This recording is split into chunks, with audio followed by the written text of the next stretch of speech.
नमस्कार, आप देख रहे हैं आज तक। आपके साथ मैं हूं सईद अंसारी। स्वागत है आप सभी का खबरदार में। क्या भ्रष्टाचार का मुद्दा मिशन 2019 का भी चुनावी एजेंडा बनने वाला है?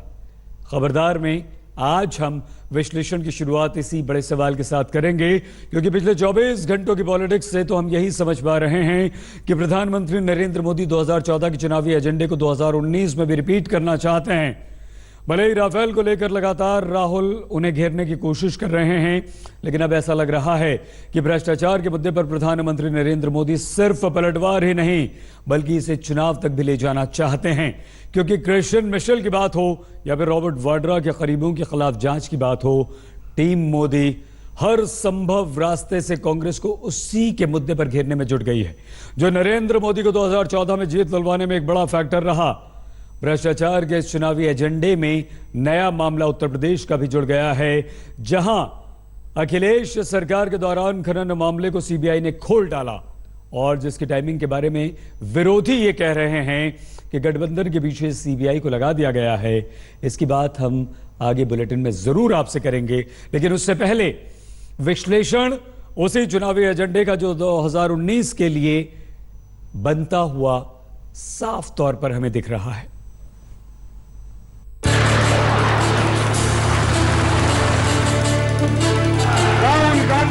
साथियों, समझ नहीं आता कि कांग्रेस ने सरकार चलाई है या अपने मिशेल मामा का दरबार चलाया है।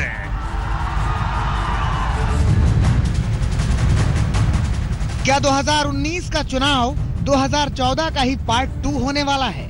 क्योंकि 2014 में भ्रष्टाचार का जो चुनावी मुद्दा बना था वो करीब करीब 2019 में भी रिपीट होते कम से कम अभी तो साफ दिख रहा है, जिसमें मोदी पॉलिटिक्स मिशेल मामा का नाम ले रही है तो राहुल गांधी राफेल के पीछे लगे हैं। Madam, I am not accusing you and I am not accusing mister Parrikar, I am accusing mister Narendra Modi. Let it be absolutely clear, you have done, other than try to defend a lie, you have done nothing. So I do not think that you are involved in the Rafale scam. I have no proof so far to say that you are involved, but I am very clear that the Prime Minister is directly involved in the Rafale. Rahul Gandhi ने खुद साफ कर दिया कि Rafale पर सीधा target Narendra Modi है। वैसे ये कहने वाली बात भी नहीं है, क्योंकि चौकीदार और चोर वाला नारा वो पहले ही उछाल चुके हैं।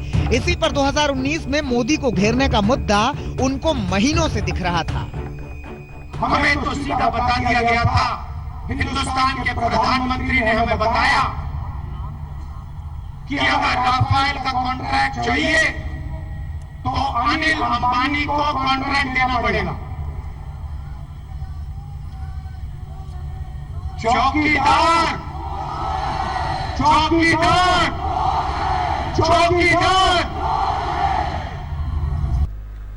अब जब हमारी सरकार उनके साजिश के जाल से देश की सेनाओं को बाहर निकाल रही है, तो हम उनको कांटे की तरह चुभने लगे हैं, हम उनको खटकने लगे हैं।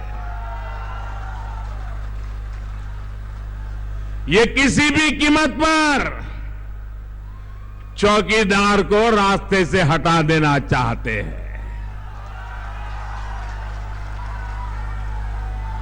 चोरों की जमात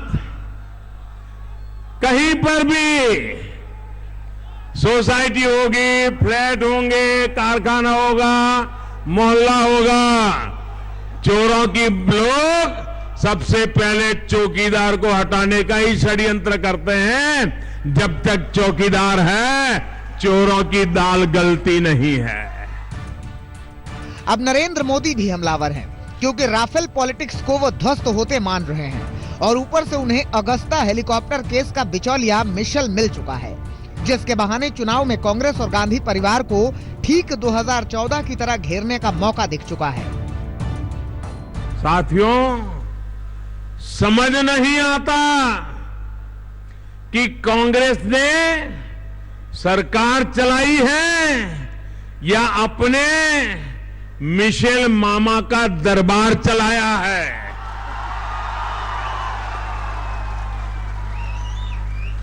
मैं आज स्पष्ट कहना चाहता हूं, देश के बजाय बिचौलियों के हितों की रक्षा में जिसकी भूमिका रही है, उनका पूरा हिसाब जांच एजेंसियां करेगी। मोदी पॉलिटिक्स के चुनावी अस्त्र में सिर्फ अगस्ता ही नहीं है, नेशनल हेराल्ड केस पहले से है और अब मनी लॉन्ड्रिंग के एक मामले में रॉबर्ट वाड्रा के करीबियों पर शिकंजा इन्हीं चुनावी अस्त्रों में धार लगाने की नई कोशिश है। शनिवार का दिन कांग्रेस के राष्ट्रीय दामाद को देश की सुर्खियों का एक अंश बना चुका है। कई अखबारों को कोट करना उचित होगा जिनमें खबरें ये आई कि इन्फोर्समेंट डायरेक्टरेट ने कोर्ट के सामने श्री रॉबर्ट वाड्रा के निजी सहायक मनोज अरोड़ा के खिलाफ नॉन बेलेबल वारंट प्राप्त करने का निवेदन किया। राष्ट्र को बतलाना सही होगा कि मनोज अरोड़ा जो रॉबर्ट वाड्रा के निजी सहायक हैं, इनके संदर्भ में ईडी के हाथ डिजिटल दस्तावेज तब प्राप्त हुए जब रक्षा सौदों के दलाल संजय भंडारी के घर पर इनकम टैक्स की रेड हुई। ये गांधी परिवार और कांग्रेस को हर तरफ से घेरने की रणनीति है, जिसमें करप्शन को 2019 का बड़ा मुद्दा बनाने की कोशिश है। गांधी परिवार और उनके करीबियों के खिलाफ तो केस बने ही हैं। पूर्व वित्त मंत्री पी चिदम्बरम दो केस में फंसे हैं। उधर राहुल और कांग्रेस के पास सिर्फ अभी राफेल है। जब भी ये सरकार पकड़ी जाती है तो ये शब्दों का मायाजाल बुनकर अपना बचाव करने की कोशिश करती है। कांग्रेस पार्टी की तरफ से सवाल सीधा है। आपने कहा कि 1 लाख करोड़ के कॉन्ट्रैक्ट्स हिंदुस्तान एरोनॉटिक्स लिमिटेड को आपने मुहैया करवाए हैं। अगर करवाए हैं तो वो कॉन्ट्रैक्ट्स की सूची किस तारीख को साइन किए गए, वो सदन के पटल पे रखने की जरूरत है। भले ही राफेल मुद्दे को लेकर राहुल गांधी और उनकी टीम रोज हमलावर है, लेकिन बड़ा सवाल यही है कि क्या इसी मुद्दे में उतनी जान है कि इससे चुनाव में नरेंद्र मोदी को घेरा जा सके, वो भी तब जब सरकार खुद भ्रष्टाचार को चुनावी मुद्दा बनाते दिख रही है। उत्तर प्रदेश में अवैध खनन पर सीबीआई छापेमारी और अखिलेश यादव पर शिकंजा इसका एक संकेत भी है कि कम से कम बीजेपी ने अपना रंग दिखा दिया। एक बार फिर सीबीआई से मिलने का मौका मिलेगा। पहले कांग्रेस ने सीबीआई से मिलने का मौका दिया था, इस बार बीजेपी के लोग मिलने का मौका दे रहे हैं। देखिए अगर आप राजनीति कर रहे हो, अगर आप राजनीति में हो, और देखिए पहले तो बीजेपी ने समाज का जो व्यवहार है वो बदल दिया, राजनीतिक शिष्टाचार को खत्म कर दिया। बीजेपी चाहती है कि जैसा उनका राजनीतिक शिष्टाचार है वही राजनीतिक दलों का शिष्टाचार हो जाए। सोचो हमारी राजनीति कैसी चल रही है, कोई किसी को कुछ कह रहा है, कोई किसी को कुछ कह रहा है, लेकिन चाहे बीजेपी कुछ भी चाहे, हम अपना समाजवादी लोग वो शिष्टाचार नहीं बदलेंगे। अगर कांग्रेस उन्हें चोर बोल रही है तो ये चाहते हैं बीजेपी वाले हम भी उन्हें चोर बोलें। ये अखिलेश की वार्निंग थी कि बीजेपी इतना ना उकसाए कि कांग्रेस की तरह वो भी चौकीदार और चोर बोलने लगे। लेकिन जिस तरह से यूपी में अखिलेश राज में अवैध खनन का मामला सीबीआई ने खोल दिया और अखिलेश से भी आगे पूछताछ किए जाने की बातें हो रही हैं, उससे तो यही लग रहा है कि सरकार खुद चाह रही है कि ऐसे मुद्दे चुनाव तक चलते रहें। कुमार अभिषेक के साथ नीलांशु, लखनऊ, आज तक। इस चुनावी एजेंडे में हम उत्तर प्रदेश में उस केस को भी जोड़ सकते हैं जो केस कल खुला था जब सीबीआई ने 11 जगहों पर छापे मारे थे, और ये छापेमारी अवैध खनन के मामले को लेकर सीबीआई ने की थी, जो अखिलेश यादव के 2012 से 2017 के राज का है। इस केस में 14 आरोपी नामजद हैं, जिनमें कुछ समाजवादी पार्टी और कुछ बहुजन समाज पार्टी के नेता भी रह चुके हैं और एक आरोपी अधिकारी को अखिलेश यादव के राज का चहेता बताया जाता है। लेकिन अखिलेश यादव आज इस मामले में मीडिया के सामने आए तो उनके अंदर दबा हुआ गुस्सा उनके तानों में साफ साफ हमने देखा, जिसका मतलब यह हुआ कि गठबंधन होता देखकर सीबीआई अखिलेश यादव के पीछे लगा दी गई है।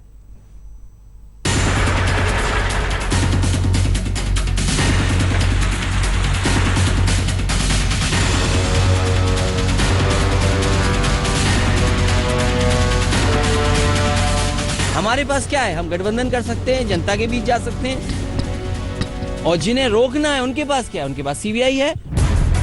ये अखिलेश यादव का पहला जवाब है सीबीआई की उस रेड पर, जो रेड ऐसी टाइमिंग के साथ आई जिसमें यह माना जा रहा है कि उत्तर प्रदेश में अखिलेश और मायावती का चुनावी गठबंधन 37 सीट के फॉर्मूले के साथ फाइनल हो चुका है। अरे भाई 37 मत बोलो, हम तो सीबीआई के अंदर हैं, सीबीआई के अंदर हैं। अब तो सीबीआई को बताना पड़ेगा कि हमने 37 किए हैं, कि 36 किए हैं, कि 35 किए हैं। गुस्सा दबाए ऐसे तानों के अंदाज में ही आज अखिलेश यादव दिखे। उनके कहने का सीधा सीधा मतलब यही था कि गठबंधन की वजह से ही सीबीआई उनके पीछे लगा दी गई है, लेकिन सीबीआई पॉलिटिक्स चलेगी नहीं। हम ये देखिए, सवाल ये नहीं है, सवाल ये नहीं है कि पॉलिटिकल फायदा मिलेगा, नुकसान होगा। 100 दिन की बात है, 100 दिन में जनता में जाना है। सीबीआई थोड़ी चुनाव जिताती है, सीबीआई तो हमसे पूछताछ करेगी, जो जवाब देना होगा हम देंगे, लेकिन जनता तय करेगी। और जनता इस बात के लिए तैयार है कि वोट डालने का मौका मिल जाए, तब सबक बताएंगे कि बीजेपी आपने कितना धोखा दिया जनता को। सीबीआई या कोई भी इन्वेस्टिगेटिव एजेंसी जो हाईकोर्ट के अधीन कार्य कर रही है, वो किसी गठबंधन की टाइमिंग को देख के नहीं करेगी या चुनाव को देख के। जो वो कार्रवाई कर रही है वो अपनी कार्रवाई कर रही है, मगर जो पॉलिटिकल पार्टीज हैं जिनके नेता या उस समय का पीरियड एक्यूज्ड होते हैं, उनको इसकी आड़ नहीं लेनी चाहिए। You can not hide behind the timing and question the timing. उनको जवाब देना चाहिए कि आपके पीरियड में इतनी लूट कैसे हुई। बीजेपी इन आरोपों को खारिज कर रही है कि उत्तर प्रदेश में एसपी बीएसपी का गठबंधन पक्का होता देखकर ही सीबीआई एक्टिव हुई है, और जिसमें अखिलेश राज में अवैध खनन के मामले को लेकर अचानक एक्शन शुरू हो गया है, जिसे अखिलेश ने एक तरह से अपने गठबंधन को रोकने वाला रिएक्शन बताया। समाजवादी पार्टी इस कोशिश में है कि ज्यादा से ज्यादा लोकसभा जीते। हो सकता है सीबीआई इस कोशिश में हो, या सरकार जो चलाती है सीबीआई वो कोशिश में हो। हमारे पास क्या है, हम गठबंधन कर सकते हैं, जनता के बीच जा सकते हैं, और जिन्हें रोकना है उनके पास क्या है, उनके पास सीबीआई है। ये तो अच्छी बात है, क्योंकि कांग्रेस ने भी एक बार सीबीआई कराई थी, तब भी पूछताछ हुई थी। अगर बीजेपी ने कराया है और इतने वर्षों पुराना मामला आया है सामने, अगर पूछताछ करेंगे तो जवाब तो हमें देना ही पड़ेगा, जवाब तो हम देंगे ही। लेकिन देश की जनता तैयार है भारतीय जनता पार्टी को जवाब देने के लिए। दूसरी तरफ डाइवर्ट ना करें, सीधे प्रश्न है। प्रश्न यह है कि आप उस समय मुख्यमंत्री थे, अखिलेश यादव जी आप खनन मंत्री थे, आपके नीचे आपकी चहेती एक अधिकारी को आपने हमीरपुर में पोस्टिंग करी, उसने ई टेंडर का उल्लंघन किया। उस ई टेंडर का उल्लंघन आपके सामने हुआ, 2 साल चला, उस पे आपको जवाब देना चाहिए, नहीं टाइमिंग पे प्रश्न उठाना चाहिए। उत्तर प्रदेश सरकार और बीजेपी का कहना है कि बात टाइमिंग की नहीं, बात खनन की लूट के केस की है, और सीबीआई हाईकोर्ट के आदेश के बाद एक्शन में है। लेकिन जिसे अखिलेश बीजेपी का चुनावी एक्शन बता रहे हैं, इसी को लेकर अखिलेश और बीजेपी में तलवारें खिंची हुई हैं। अरे हम तो कहते हैं छापामारी क्यों, पूछ लो जो करना है पूछने की। लेकिन याद रहे बीजेपी के लोग भी, जो संस्कृति छोड़ करके जा रहे हो, उस संस्कृति का आपको भी सामना करना पड़ेगा।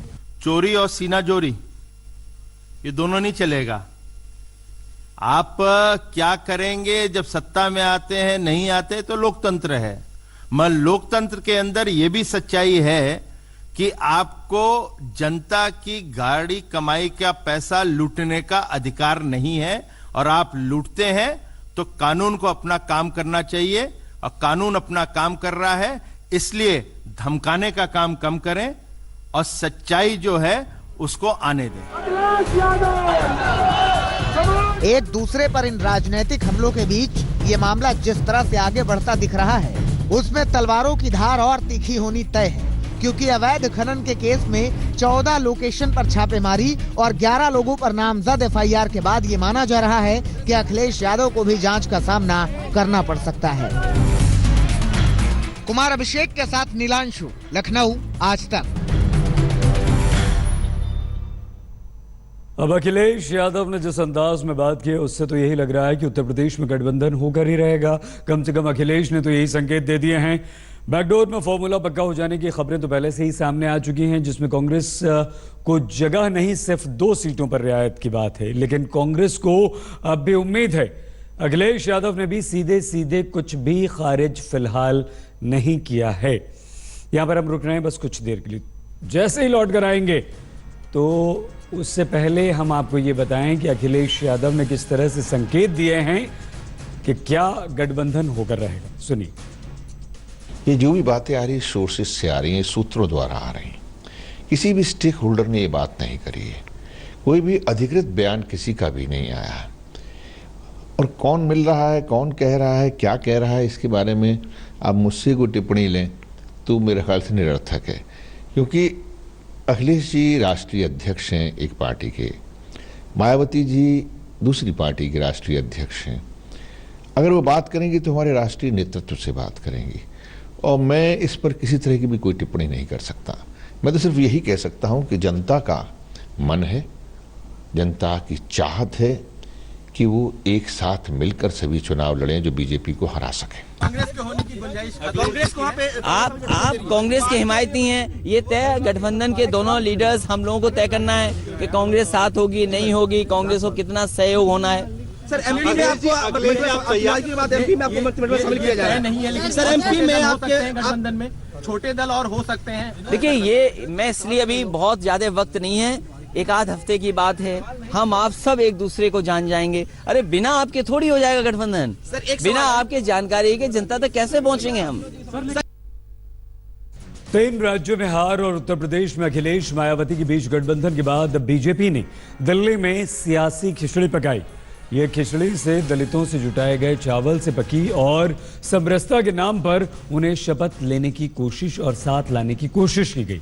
आइए हम आपको बताते हैं कि दिल्ली में दलित आखिर क्यों जरूरी हैं, जिनकी नजर दिल्ली विधानसभा की 13 सीटें अनुसूचित जनजाति के लिए आरक्षित हैं। इस समय इन 13 सीटों पर आम आदमी पार्टी का कब्जा है पूरी तरह से। दिल्ली की सत्ता में वापसी के लिए लंबे समय से इंतजार कर रही बीजेपी और मनोज तिवारी के लिए ये 13 सीटें काफी अहम हैं।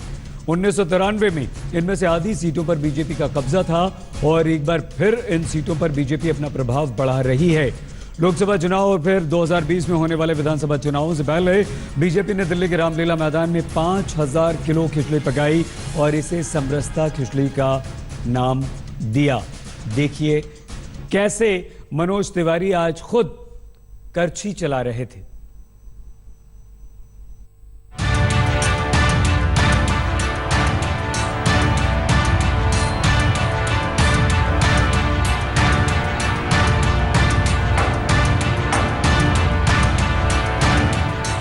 कई बड़ी राजनीतिक रैलियों और प्रदर्शनों के गवाह रहे दिल्ली के रामलीला मैदान में बीजेपी ने अपनी सियासी खिचड़ी पकाई। इस कार्यक्रम में 3 राज्यों में हार के बाद और 2019 की अग्नि परीक्षा से पहले इस सियासी खिचड़ी से बीजेपी दलितों को साधने और अपने साथ लाने की जुगत में है।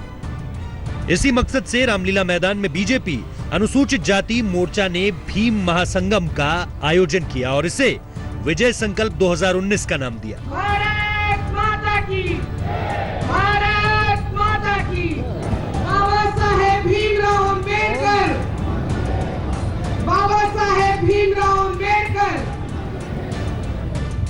यहाँ एक ही बर्तन में 5000 किलो खिचड़ी तैयार की गई। इसके लिए नागपुर से मशहूर शेफ विष्णु मनोहर को बुलाया गया। रामलीला मैदान में बीजेपी की खिचड़ी पक रही है और आप देख सकते हैं किस तरह से चावल डल रहा है और साथ में यहाँ पे जो मास्टर शेफ हैं विष्णु जी ये डाल रहे हैं और ये 10 फीट बाय 10 फीट का पतीला है।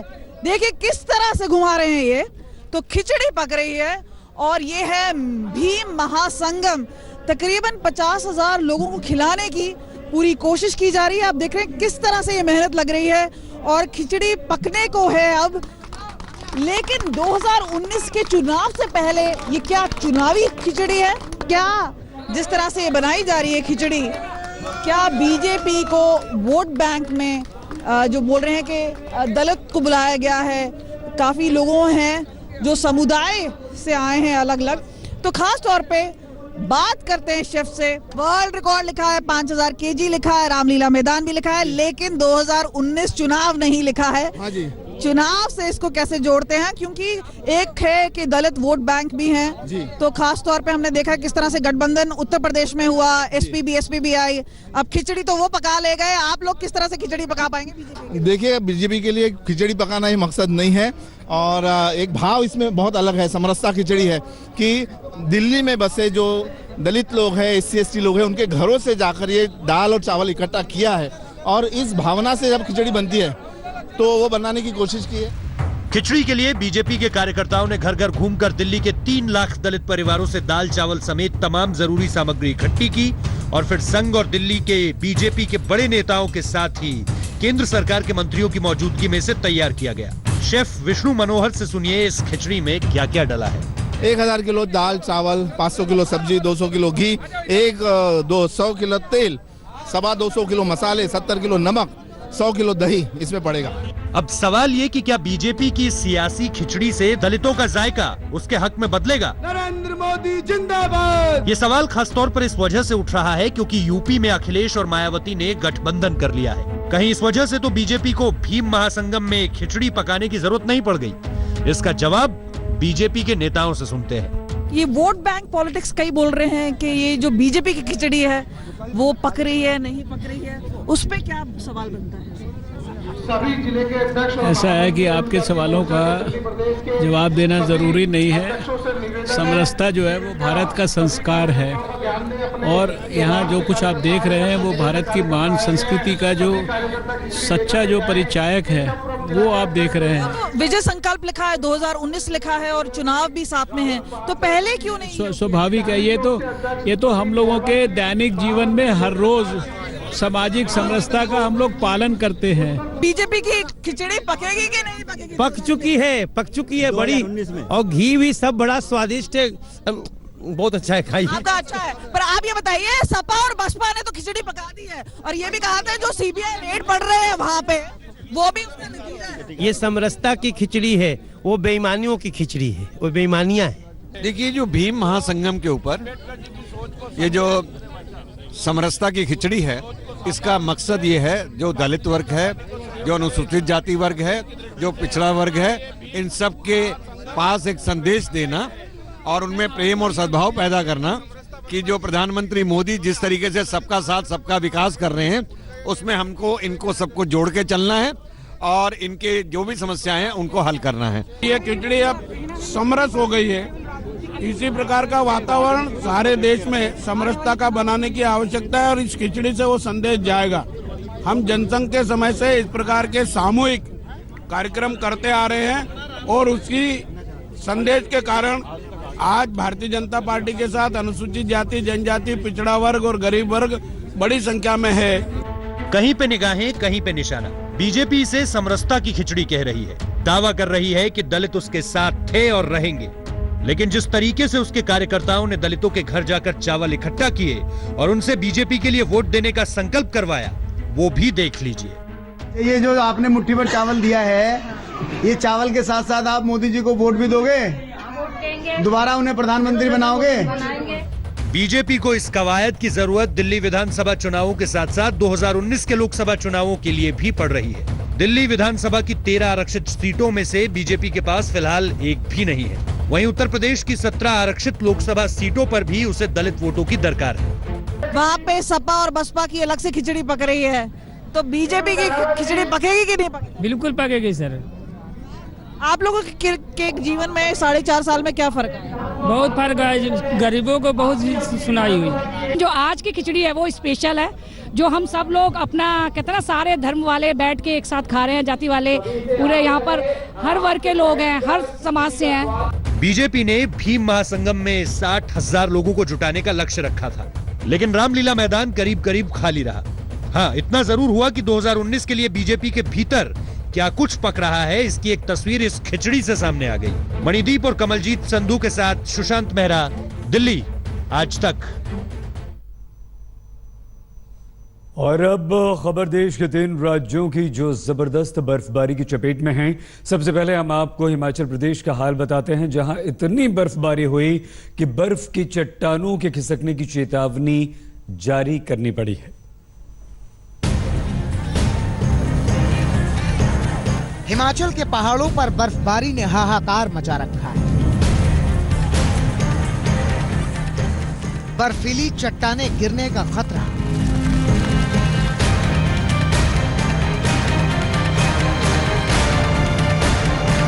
प्रशासन ने जारी की है चेतावनी। ऊंचाई वाले इलाकों में न जाएं सैलानी।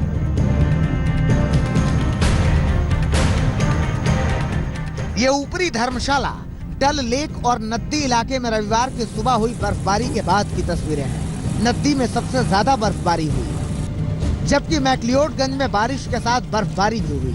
कड़ाके की ठंड में पर्यटक कांपते रहे। कांगड़ा और धर्मशाला में लंबे समय तक सूखी सर्दी पड़ रही थी। इस बर्फबारी से यहां के लोगों को पर्यटन बढ़ने की उम्मीद है।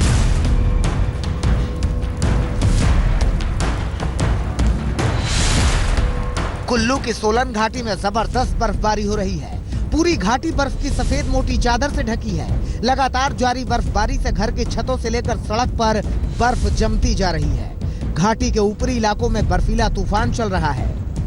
फिजा को काले काले बादलों ने घेर रखा है और नीचे सब कुछ सफेद हो चुका है। इस बर्फबारी से सैलानियों की खुशी का ठिकाना नहीं है।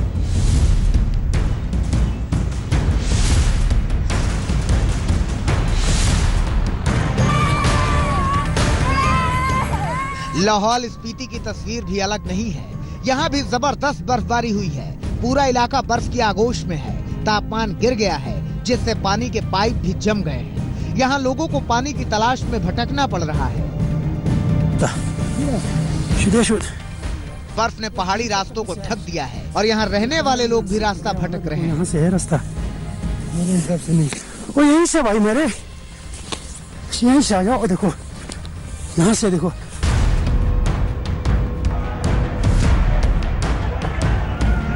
पहाड़ों की रानी शिमला में ये इस साल की पहली बर्फबारी है। शिमला के ऐतिहासिक रिज मैदान में बर्फ की कालीन सज गई है। बर्फबारी के बीच भले ही कड़ाके की ठंड आ गई हो, बर्फीली हवाओं से पारा भले ही गिर रहा हो, लेकिन दूर दूर से आए सैलानियों के लिए मौसम की तरफ से शानदार स्वागत है। बहुत बढ़िया बर्फबारी हो रही, पहली फर्स्ट टाइम देखा। स्नोफॉल फर्स्ट टाइम देखा पहली बार। लाइव स्नो मिल गई है तो काफी हद तक स्विट्जरलैंड जैसा ही फील हो रहा है। मतलब जो पैसा खर्च करके हमने एंजॉय करके लिया रही है, मतलब पूरा पैसा वसूल। हिमाचल के दूसरे इलाकों में भी बर्फबारी का सिलसिला इसी तरह जारी है। ये तस्वीरें मनाली की हैं। यहाँ सड़कों पर बर्फ जमी है, गाड़ियों पर बर्फ जमी है। घर की छत हो या पेड़ों की डालियां, सब जगह बर्फ ही बर्फ है।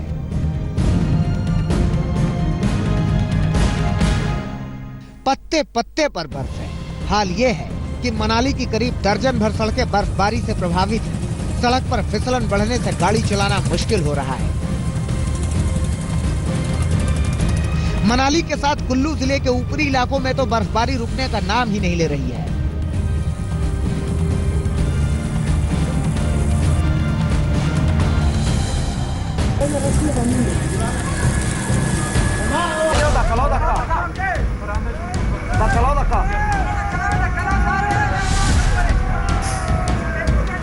चंबा के रिकॉर्ड बर्फबारी ने लोगों के लिए कई परेशानियां खड़ी कर दी हैं।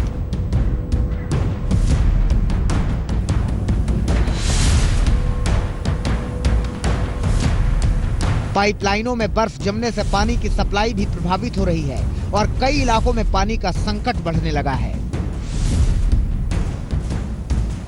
तस्वीरें हिमाचल के कल्पा की हैं। यहाँ पारा -8 तक पहुंच रहा है। मौसम विभाग के मुताबिक हिमाचल के कई इलाकों में बारिश और बर्फबारी के आसार हैं। आज तक ब्यूरो। उत्तराखंड के पहाड़ भी बर्फीले तूफान की चपेट में है। केदारनाथ में पिछले 2 दिनों से लगातार बर्फबारी हो रही है। बद्रीनाथ की तरफ के सारे रास्ते भारी बर्फबारी की वजह से बंद हो चुके हैं।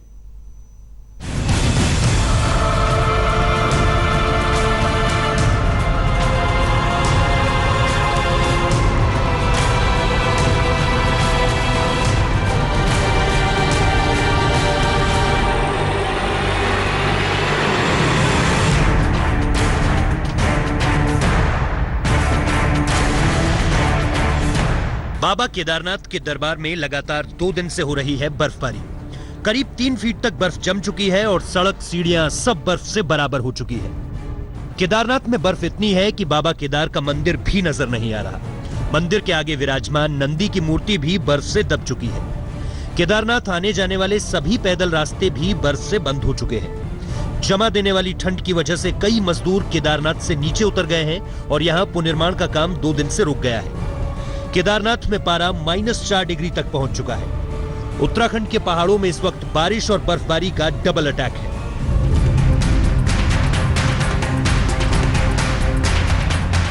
रुद्रप्रयाग जिले में मिनी स्विट्जरलैंड के नाम से मशहूर पर्यटक स्थल चोपता में भी जमकर बर्फबारी हुई है। चोपता से 5 किलोमीटर पहले से ही मोटर मार्ग बर्फबारी के चलते बंद है। कई सैलानी यहां पैदल चलकर पहुंच रहे हैं।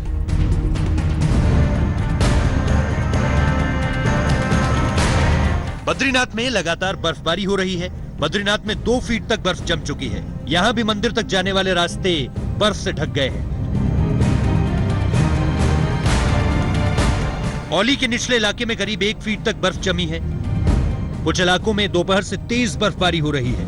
इन इलाकों को 1.5 फीट तक बर्फ ने ढक रखा है। हर्षाली के गंगोत्री में जोरदार बर्फबारी हो रही है। पूरी घाटी सफेद बर्फ से ढकी है। रास्ते पर बर्फ बिछी है। वहीं पर्यटक ठंड में कांपते और ठिठुरते हुए भी बर्फबारी को लेकर खुश हैं।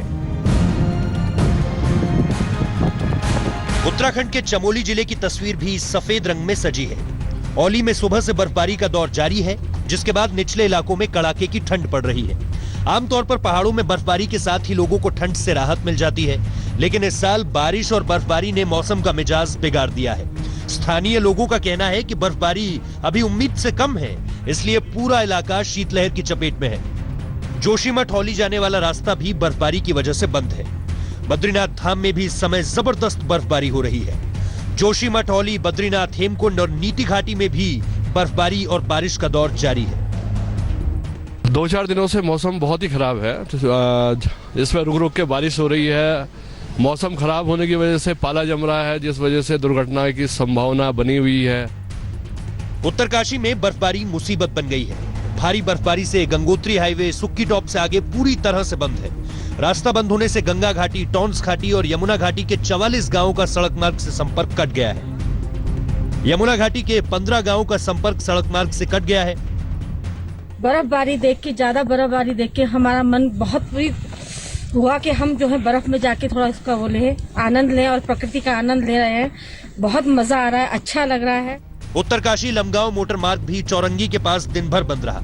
इस रास्ते पर जगह जगह गाड़ियां फंसी हैं। यही हाल धरासू बड़कोट हाईवे का भी है। बर्फ से भरी सड़कों पर गाड़ियों का आगे निकलना मुश्किल हो रहा है। आज तक ब्यूरो।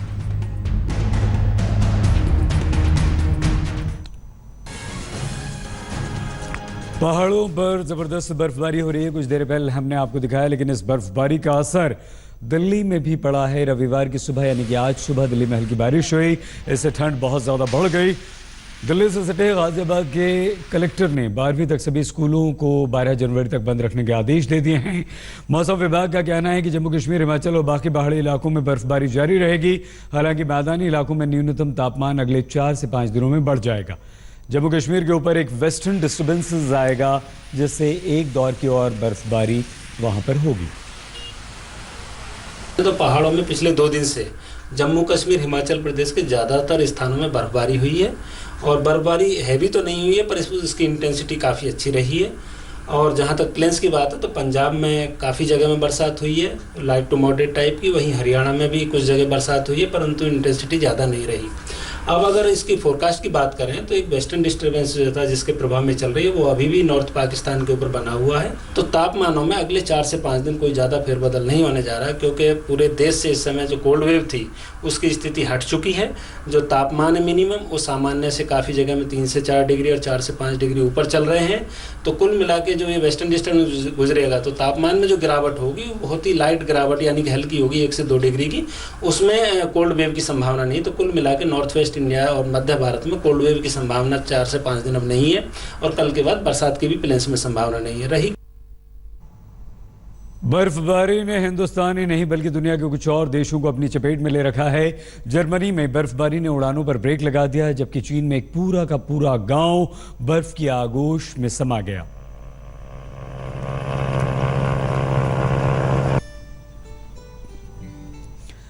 ये वो गांव हम आपको दिखा रहे हैं चीन का, जहां बर्फ ही बर्फ है। पूरा गांव ऐसा लग रहा है जैसे बर्फ की गोद में है।